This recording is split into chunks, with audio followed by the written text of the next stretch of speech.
வணக்கம் நண்பர்களே. மே 9 2007 மதுரையில் இருந்த தினகரன் பத்திரிகை அலுவலகம் எரிக்கப்பட்டது. என்ன காரணத்தினால்? கருணாநிதியினுடைய உண்மையான வாரிசு யார் என்ற ஒரு கருத்து கணிப்பு வெளியிட்டதில் கருத்து முரண்பாடு ஏற்பட்டு மூக்க அழகிரி அன்றைக்கு மிக செல்வாக்காக மதுரையில் இருந்த திமுகவினுடைய மிக சக்தி மையம் கருணாநிதியின் மகன் அவருடைய ஆதரவாளர்கள் சென்று அந்த பத்திரிகை அலுவலகத்தை எரித்தார்கள். நிறைய பேருக்கு தெரிஞ்சிருக்கும். அந்த பத்திரிகை எரிப்பில் இறந்து போனது அந்த வழக்கு 9 வருஷம் கழிச்சு ஆயுள் தண்டனை கொடுத்தாங்க. இல்லை அட்டாக் பண்ணி சிறையில் இருக்கார், இதெல்லாம் வேற. அந்த பத்திரிகை எரிப்பில் 3 பேர் பலியானாங்க. 2 கணிப்பொறியாளர்கள், ஒரு காவலர், அந்த பத்திரிகை அலுவலகத்தினுடைய காவலர் ஒருவர், 3 பேர் பலியானாங்க.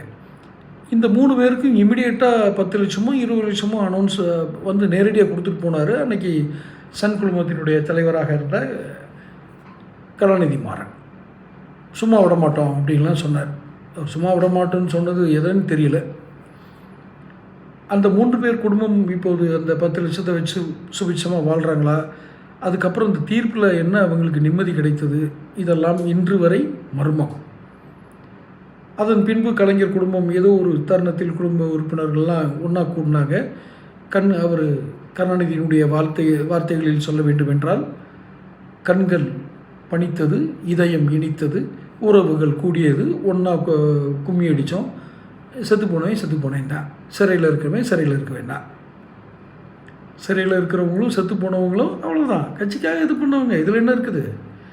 இப்போ இந்த 3 பேருடைய ஆன்மாவும் திருப்பரங்குன்றம் முருகனின் வேலும் மதுரை எல்லையில் காத்திருக்கிறது.